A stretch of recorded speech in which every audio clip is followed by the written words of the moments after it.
Hello friends, welcome to my YouTube channel. So today in this video I am going to show you how to hide applications in this device. So without any third-party application you can easily hide apps in this device.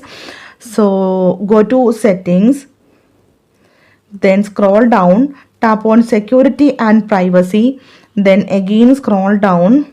So here you can see the option hide apps. Tap on this one. So from here you need to select the application that you want to hide. So simply here I am going to hide the applications Amazon.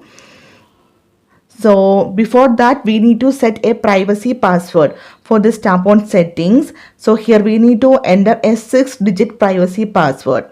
So here I am going to enter this one. Again confirm the privacy password.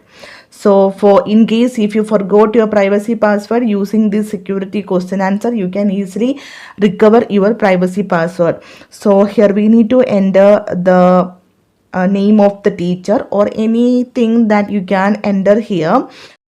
Just remember this one, okay? And after that tap on the tick symbol.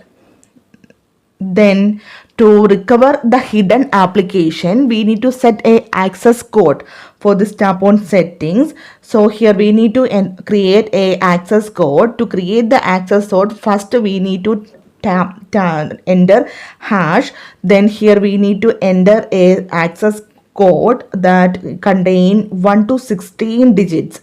So here I am going to enter this one, and again after that hash. Tap on tick symbol, tap on done. So in case if you want to hide more applications, then here from here you can easily select. So here I am going to hide the photos also, photos also. So I will show you how to view the hidden application. For this, open the dialer application and here we need to enter that access code. So tap on first one, the hash icon, then enter the number, again hash. Now you can see hidden applications, you can see here. So simply in this way, without any third-party application, you can easily hide the apps in this device. Thank you for watching. Thank